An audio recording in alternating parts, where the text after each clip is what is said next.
दोस्तों नमस्कार। आशा है कि आप अच्छे होंगे। आज हमारी चर्चा का विषय है, मैं हूँ एक लेखक विजय कुमार पाल। ये मेरी किताब है discriminated Hindus by Vijay Kumar पाल।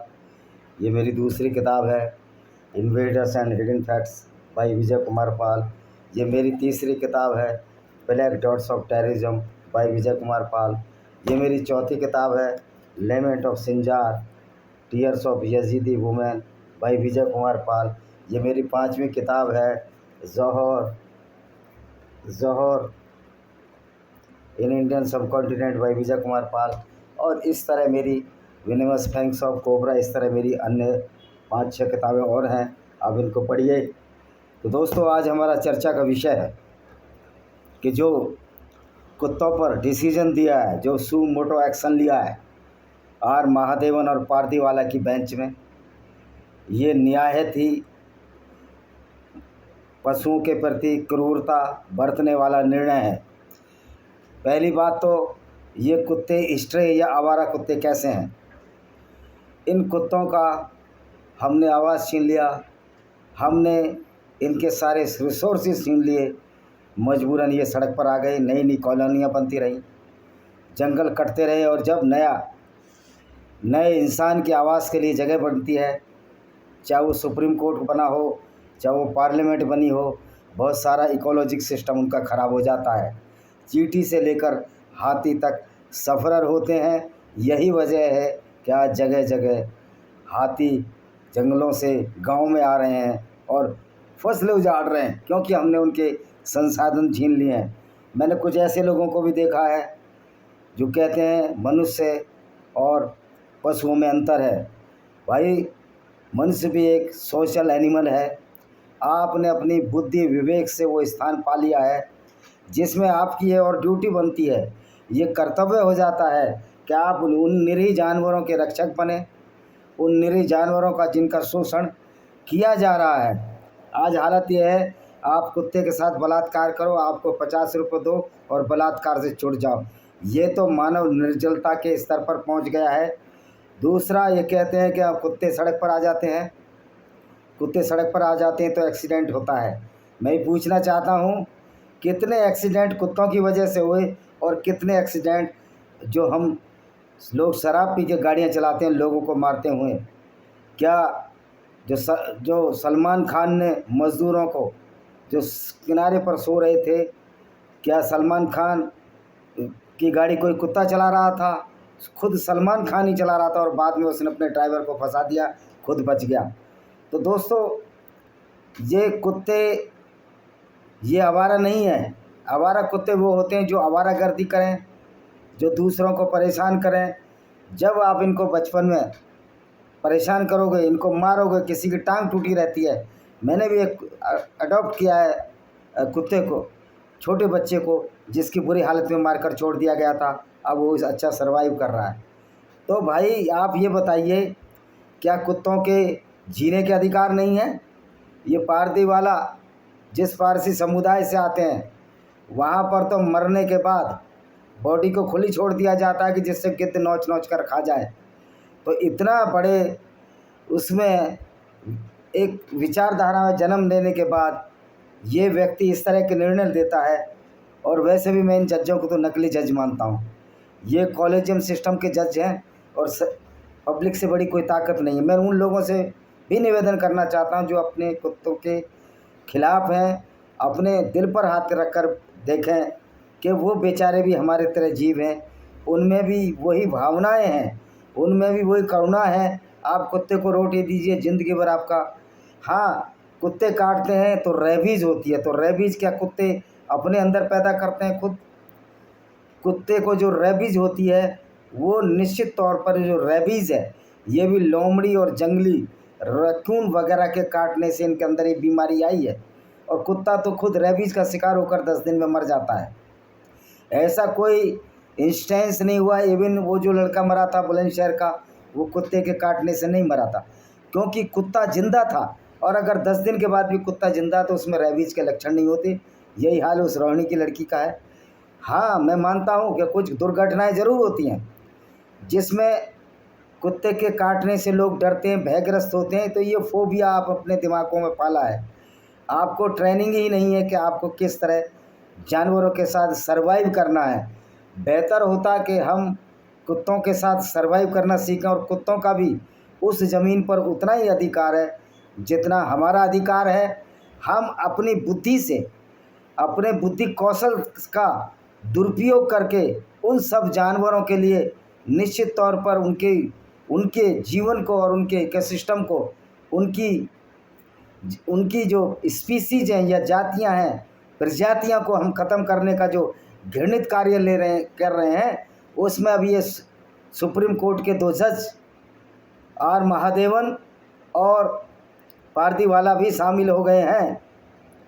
तो रिसर्च ये कहती है, और इनके खुद के जजमेंट हैं, रिसर्च ये कहती है कुत्ता कभी भी जब जाकर एग्रेसिव होता है, जब उसको पत्थर मारा जाए। मैंने देखा बहुत छोटे छोटे बच्चे बंदरों को भी पत्थर मारते हैं, कुत्तों को भी पत्थर मारते हैं, इवन भालू को भी पत्थर मारते हैं, तब चिड़ियों को भी पत्थर मारते हैं। भैया आपका क्या बिगाड़ा है जब आप उनको पत्थर मार रहे हैं? कुछ कह रहे हैं कि हमने तो घूमना ही छोड़ दिया पार्कों में कुत्तों की वजह से। मैं तो रोज़ पार्कों में घूमने जाता हूँ और हर कुत्ता मेरा मित्र है। आप आके खुद देख लीजिए, कभी किसी कुत्ते ने मुझे नहीं काटा है, क्योंकि हमको टैकल करना ही नहीं आया। जब हम टैकल नहीं करते और फिर 2000 एकड़ की फिर नई कॉलोनी बसा देंगे तो ये कुत्ते जाएंगे कहाँ? कुत्तों को यहीं रहना है। और ये हमारा सबका डॉग लवर्स का, और मैं कहता हूँ जो कुत्तों से हेट भी करते हैं, कृपया उनसे हेट ना करें, हाथ जोड़ कर निवेदन है। उनका भी फ़र्ज़ बनता है कि कुत्तों की जान बख्शने में सहयोग दें। और हर कुत्ता, ये कहते हैं कि कठोर कार्रवाई की जाएगी, देखते हैं क्या कठोर कार्रवाई की जाएगी। हर कुत्ते के साथ आपको स्ट्रीट डॉग लवर हैं, जो कुत्तों को खाना खिलाते हैं, उस कुत्ते के साथ हमको इसी तरह चिपक जाना होगा। जिस तरह की सुंदरलाल बहुगुणा जो मूवमेंट चलाया था, पेड़ों से चिपक गए थे और पेड़ों को काटने से बचाया था, और आज हम पर ये बहुत बड़ा संकट आन पड़ा है। हम सबको इकट्ठा होना है, डरना नहीं है, न पुलिस की लाठियों से डर लगना है। और दूसरी बात है, ये बीजेपी के नेता तो सर्वभक्षक नेता हैं। इन्होंने दिल्ली में सोमवार बाज़ार बंद कराया, 3 महीने उनको बेरोजगार कराया।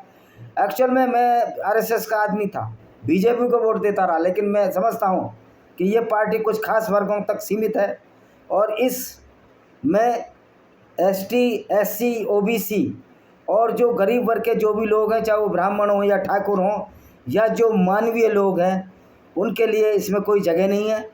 ये लोगों को बेवकूफ़ बनाती है। तुम भी वही काम कर रहे हो जो कांग्रेस कर रही है, लेकिन कांग्रेस ने तो, राहुल गांधी ने तो कुत्तों के फेवर में बोला। अब तुम कहोगे पॉलिटिकल चाल है। भाई कुत्तों से क्या वोट मिलने हैं किसी को? क्या राहुल गांधी या कांग्रेस को कुत्तों से वोट मिलने हैं? इवन मोहम्मद साहब ने भी कहा था, मैं मोहम्मद साहब की बहुत सारी आलोचनाएं करता हूं, और निश्चित तौर पर वो आइडियोलॉजी आलोचना के लिए है, लेकिन मोहम्मद साहब ने भी कहा था कि कुत्ते आदमी की रक्षा करते हैं, उनको पालना चाहिए।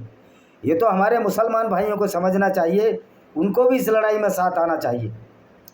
दूसरा ये है कि पहला जजमेंट जो सुप्रीम कोर्ट का आया था चंद साल पहले कि कुत्ते वहीं के मूल निवासी हैं, जहां वो कुत्ता पलेगा वहीं उसको फीड कराएंगे, और रेजिडेंट एसोसिएशन उसको बताएगी कुत्तों को क्या फीड करना है। अब ऐसी क्या आन ज़रूरत आन जब पड़ी कि बिना सुमोटो एक्शन लिए अब बोल दिया कि कुत्तों को शेल्टर में डाला जाएगा। क्या सोलिटरी कन्फाइनमेंट में कुत्तों को उनके जन्म स्थान से दूर कर दोगे तो वो डिप्रेशन में और डिस्ट्रेस में वैसे ही मर जाएंगे। तो ये सुप्रीम कोर्ट का निर्णय है, ये कुत्तों के कत्ल करने का निर्णय है, और इसके खिलाफ हमको लड़ाई लड़नी पड़ेगी। दूसरी बात है, इनके डिसीजन बदलते रहते हैं। ये सुप्रीम कोर्ट की मनमानी अब कुत्तों पर भी चलने लगी है, पहले तो इंसानों पे चली। अच्छा होता कि सुप्रीम कोर्ट के माननीय, जो मैं इनको माने नहीं, इनको सुप्रीम कोर्ट के जज पहले उस जज को एफआईआर करा के उसको जेल में डाल देते जिसके घर में रिश्वत पाई। ये है भारत का संविधान। और मैं मोदी जी से भी आग्रह करना चाहता हूं कि आपकी सरकार इतनी कमज़ोर हो गई है, और मैं विपक्ष को भी कहना चाहता हूं कि आप सब मिलकर कम से कम इस कॉलेजियम सिस्टम को ख़त्म कीजिए, नहीं आगे बढ़ने वाली जनता आपको माफ़ नहीं करेगी। आप क्यों नहीं एक होते कॉलेजियम सिस्टम के नाम पर कि ऐसे जज हमको स्वीकार नहीं जो ना इलेक्शन से आते हैं ना सिलेक्शन से आते हैं। आप विपक्ष के लोग हों या पक्ष के लोग हों, आप जनता के सामने जाते हैं झोली पहनाते हैं, अपने कार्यों का विवरण देते हैं, लेकिन आप उन कॉलेजियम सिस्टम को झेलते हो। इसमें लगता है आपकी कुछ मिली भगत है, आपको कुछ फ़ायदा होता है। ये कॉलेजियम सिस्टम आप क्यों नहीं ख़त्म करते? अगर कॉलेजियम सिस्टम ऐसे ख़त्म नहीं होगा तो अगला मुद्दा चुनाव में हम यही बनाएंगे कि इन जजों को जो कॉलेजियम सिस्टम आए बर्खास्त करें। और फिर मैं माननीय निवेदन चीफ जस्टिस ऑफ इंडिया से निवेदन करता हूँ कि जो कुत्तों का क्रूरता भरा जो निर्णय इन 2 जजों की बेंच ने लिया है उन वापस लिया जाए इसको, अन्यथा बहुत बड़ा आंदोलन किया जाएगा। दूसरा, कुत्ते का इकोलॉजिक सिस्टम आदमी ख़राब कर देता है। कहीं गायों पर डर है, कहीं कुत्तों पर डर है। मैं पूछता हूँ, गाय माता है तो कुत्ता जानवर नहीं है? कुत्तों को भैरव का अवतार मानते हैं। और मज़े की बात है, जो बीजेपी में ढोंगी और पाखंडी हैं, जो खाटू बाबा के नाम पर जाने में पैसे हट रहे हैं, जगह जगह तीर्थ यात्रा राम कथा करवा रहे हैं करोड़ों रुपए की, और सारे पूरे दिन ये बेईमानी करते रहते हैं, आरएसएस के कच्चे पेन पहनकर घूमते रहते हैं और बिजनेस करते रहते हैं। ये आरएसएस के ऐसे लोग ही कलंक हैं। वैसे ये हिंदूवाद की बात करेंगे, सिर्फ गाय को माता मानेंगे, तो फिर क्या और पशु नहीं है? उनके प्रति क्रूरता आप क्यों बरतते हो? तो ये ढोंगी और पाखंडी जो पूरे दिन रात बेईमानी करते हैं और राम कथा आयोजन फलाना कथा आयोजन करते रहते हैं, बड़े बड़े तंबू पूरे हिंदुस्तान में जो इन्होंने पाखंड का जाल फैलाया हुआ है, देने वाले और कथा करने वाले दोनों की मिली भगत है। ये लोग सिर्फ दावा और दावा करते हैं हम मानवीय हैं, लेकिन ये घोर अमानवीय हैं। अभी विजय गोयल जो बीजेपी का है वो सटिया गया है। वो क्या बोल रहा था कि कुत्तों में रेबीज अपने आप नहीं आती है, उनको भी जंगली जानवरों की काटने की वजह से कभी आई होगी, और कुत्ता हमारे साथ 5 से 10 हज़ार साल रह रहा है। तो ये हमारा स्वभाव है। आपने कुत्ते पाले क्यों? इंसान ने 4-5 हज़ार साल पहले कुछ तो फ़ायदा करते थे वो उनका, लेकिन आप अब इनको बाहर निकाल दोगे। और आवारा किसने किया? आपके कुत्ते कुछ पालकर सड़कों पर छोड़ दिए गए। बहुत सारे केस हुए हैं। कुत्ते जब तुम्हारे पास नहीं है कूदा तो लंका में क्यों कूदा? आप कुत्ते पर होता ही अगर सुप्रीम कोर्ट ये गाइडलाइन देता कि जो टैक्स चोर हैं, जो बेईमान हैं, जो रिश्वत खाते हैं, वो अपने घर के आसपास शेल्टर बनाएं और ऐसे लोगों पर इनकम टैक्स के छापे डाले जाएं और शेल्टर उन्हीं लोगों की बंगले और कोठियों में बनाए जाएं जिन्होंने भ्रष्टाचार की कमाई की है। नहीं तो फिर सीधा एक्शन पब्लिक लेना भी जानती है। एक और बहुत बड़ी क्रांति हो जाएगी। ये एक तो बीजेपी वालों का ये है कि जो बीजेपी की बात ना करे एंटी हिंदू है। तुम बीजेपी वालों से ज़्यादा हमको आता है क्या इस्लाम, क्या सनातन है? तुम लोग सिर्फ सनातन को बुनाते हो। तुम लुटेरे, तुम ऐसे लुटेरे भेड़िए हो जो सनातन के नाम पर राजनीति करते हो, और उन्हीं सनातन की व्यवस्था जिसमें कि कुत्तों को पूजा तक की जाती है, आप उनको बेदखल कराने में अग्रणी होते हो। विजय गोयल इसका उदाहरण है। अतुल गर्ग जो गाजियाबाद का सांसद है वो भी इसका उदाहरण है। ज़मीनों के माफिया लोग सांसद बन जाते हैं और बीजेपी ऐसे चट्टा चोरों से भरी पड़ी है। बड़े कठोर वर्ड ले रहा हूँ। और दूसरा बात है, आप स्टेरिलाइजेशन क्यों नहीं करते? और स्टेरिलाइजेशन भी सीमित दिशा में, कहीं आप 4-6 महीने की फीमेल डॉग हुई उसका स्टेरिलाइजेशन कर देते हैं। यानी कि आप कुत्तों की नस्ल को एक्सटेंड करना चाहते हैं। और कुत्ते तो अभी भी तुमसे आबादी में बहुत कम है। दिल्ली में जो मनुष्यों की आबादी है उससे कुत्तों की आबादी की तुलना कर लीजिए, कितनी आबादी है। चींटियों को छोड़कर, ऑर्थोपोड्स को छोड़कर हर जगह इंसानी आज़ादी हर स्पीसीज से ज़्यादा है। उसमें आप अगर बंध्याकरण करना है, अगर आवारागर्दी रोकनी है, तो सड़कों पर उन लोगों की रोकिए जो शराब पीकर गाड़ी चलाते हैं और जो कहते हैं कुत्तों से एक्सीडेंट होते हैं। मैंने तो ज़्यादातर केस अभी जो सर्वे आए हैं उसमें आदमियों ने जो एक्सीडेंट किए वो आदमियों के किए। कहीं मोटरसाइकिल में ठोकर मारी, कहीं ट्रक में कार घुस गई। कुत्तों की वजह से क्या एक्सीडेंट हो जाएगा? ऐसे तो तुम भले मानस नहीं लगते। कुत्तों के इतने हितैषी तो नहीं हो। मैं मानता हूँ होंगे कुछ लोग कि जो आप कार को डाइवर्ट कर देते हो अपनी जान बचाते हुए। आपने कुत्ते की जान ली होगी, उसके बाद आप उसको एक्सीडेंट का रूप दे देते हैं। फिर वैक्सीन कुत्तों को अपना पक्ष रखने की आज़ादी नहीं है, क्योंकि वो बेचारे बोल नहीं सकते, वो बेचारे कह नहीं सकते, सुन नहीं सकते। आप उन पर क्रूरता लादते रहिए, वो सहते रहेंगे, क्योंकि उनके पास ना हथियार है ना उनके पास बताने की ज़बान है। तो ये लड़ाई कुत्तों की हमारे ऊपर ही हमें ही लड़नी पड़ेगी। और होता क्या है दोस्तों, पशु प्रेमियों घबराने की ज़रूरत नहीं है, ये दुनिया ऐसी है। पहले ये आपका विरोध करेंगे, फिर आप जब पावरफुल हो जाओगे, शक्तिशाली हो जाओगे, ये आपके साथ चल लेंगे। तो इसलिए हमको डरना नहीं है। एक एक जो सहनशील मनुष्य है, पशु प्रेमी मनुष्य है, वो 10 ऐसे राक्षसों के से ज़्यादा ताकतवर है जो इन कुत्तों को बेदर्दी से मारते हैं और पीटते हैं। ज़रूरत है अपने मोरल के साथ खड़ा होने की।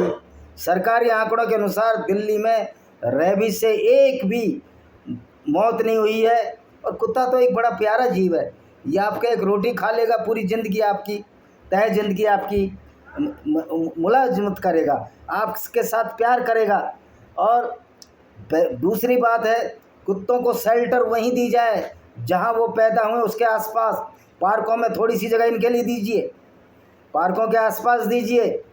ये नहीं कि कुत्ते को 50 किलोमीटर क्या सॉलिटरी कन्फाइनमेंट में डाल रहे हो आप। और आप अगर ये आवारागर्दी रोकनी है तो इनकी आवारागर्दी रोकिए। यहाँ जुआ खेला जाता है, औरतें पार्कों में तंबोला खेलती हैं, जुआ खेलती हैं, उसके बारे में आप कुछ नहीं करते। उसके बारे में पुलिस भी अंधी बनी रहती है, हफ्ता खाती है ऐसे लोगों से।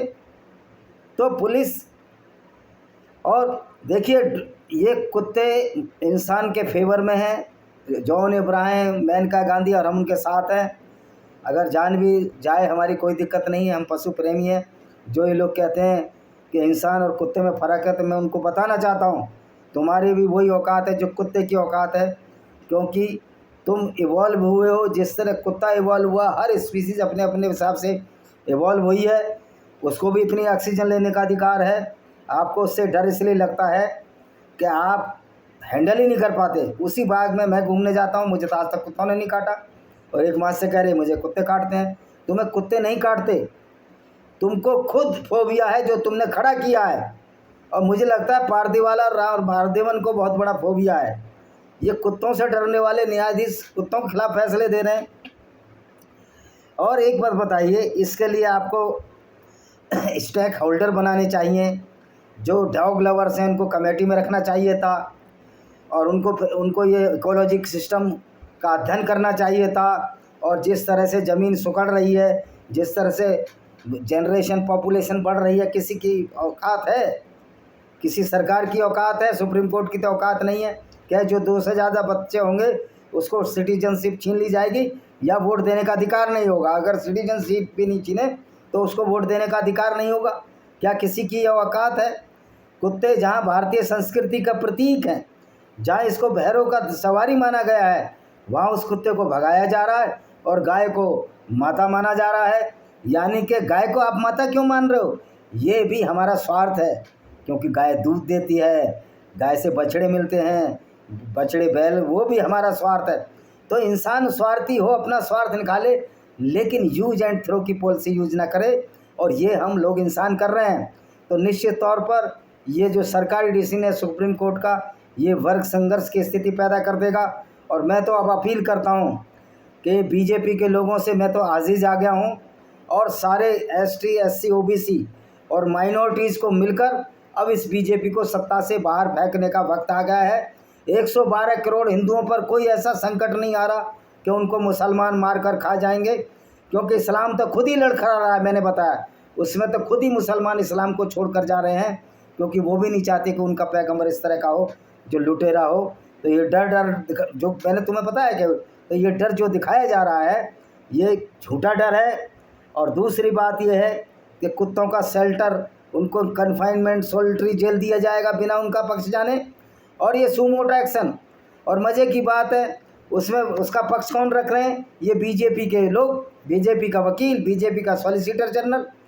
तो मैं पुनः अपील करता हूँ कि इस बार इस बीजेपी को सत्ता से बाहर करना है।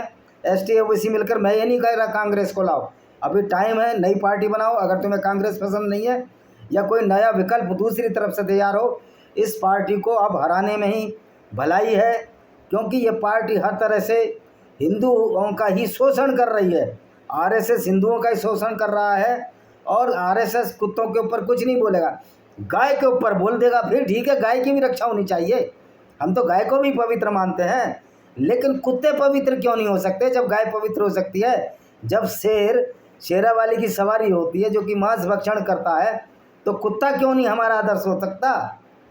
और दोस्तों, मैं इन्हीं के साथ ये कहना चाहूँगा कि कुत्तों के खिलाफ जो फैसला दिया सुप्रीम कोर्ट ने निहायत ही घटिया है और गुस्से में दिया गया फैसला है और बहुत ही गैर जिम्मेदार तरीके से दिया गया है। और जो लोग ये कहते हैं कि जो सुप्रीम कोर्ट के फैसले का विरोध करेगा उसका वही हो जाएगा, कोई कठोर कार्रवाई नहीं होगी। अगली बार इस कठोर कार्रवाई के चक्कर में ये बीजेपी की सरकार ना चली जाए या अतुल गर्ग वहाँ से चुनाव ना हार जाए, ये देखने वाली बात होगी। तो मैं तो कुत्ते से जो विरोध करते हैं उनसे भी कहना चाहता हूँ, आप अपने ठंडे दिल से सोचो कि कुत्ता गलती कर सकता है, इंसान भी गलती करता है। पड़ोसियों के बच्चे लड़ते हैं, बच्चों की लड़ाई में लोगों की जान चली जाती है। ये सरकार की आंकड़े देखिए कि कितने लोग आदमी के हाथों मारे जाते हैं आपस में, और कितने लोग कुत्तों के रेबीज काटने से मरते हैं, और कितने लोग इवन शेरों द्वारा मारे जाते हैं। ज़्यादा आंकड़ा आपको मिलेगा कि आदमी के द्वारा आदमी ज़्यादा मारा जा रहा है। तो कुत्ते कोई इतनी भयानक त्रासदी नहीं है दिल्ली के लिए। भयानक त्रासदी है जो सड़कों पर घूमने वाले आवारा लोग जो कि अपराधी प्रवृत्ति के हैं और आदमी आदमी को मार रहा है। रोज़ कत्ल हो रहे हैं दिल्ली में, उस पर कोर्ट का कोई संज्ञान नहीं, उसमें 20-20 साल तक मुकदमे चलते हैं। और कुत्तों के लिए उठा के आपने निर्णय दे दिया, वो भी 8 हफ्तों में। तो भाई ये लड़ाई तो लंबी चलेगी। सुप्रीम कोर्ट कोई माई बाप नहीं है हमारा और कोई भ्रम वाक्य नहीं है हम सुप्रीम कोर्ट का मान लें। सुप्रीम कोर्ट ने तो बड़े बड़े गलत फैसले दिए। ये तो लिव इन रिलेशन को भी जायज़ कर दिया। नहीं, सीधा सीधा रखेल जो राजा महाराजाओं के ज़माने में होती थी, रखेल रखते थे, रखेल फिरता को कि लिव इन रिलेशन का मतलब रखेल होता है। तो ये सुप्रीम कोर्ट तो, क्योंकि जज जब तक ये नकली रहेंगे, कॉलेजियम से चुनकर आते रहेंगे, ऐसे उल जलूल फैसले देते रहेंगे, तो सबसे पहले कॉलेजियम सिस्टम ख़त्म किया जाए और जजों को पारदर्शिता रखनी चाहिए। और जजों को कुत्तों पर एक्शन लेने के बजाय पहले अपने उस जज पर एक्शन ले लो जिसके घर में पैसे पाए गए थे। और मैं मोदी जी से भी कहना चाहता हूँ कि धीरे धीरे इस बीजेपी का विनाश इन्हीं छोटी छोटी बातों से होगा। निश्चित तौर पर 240 सीट आई हैं, अब के आपकी 178 से ज़्यादा सीटें नहीं आएंगी चुनाव में। मैं ये लिख के दे रहा हूँ, आप किसी जोशी से पूछ लो। इसी के साथ मैं इस वीडियो को विराम देता हूँ। वंदे मातरम, जय हिंद।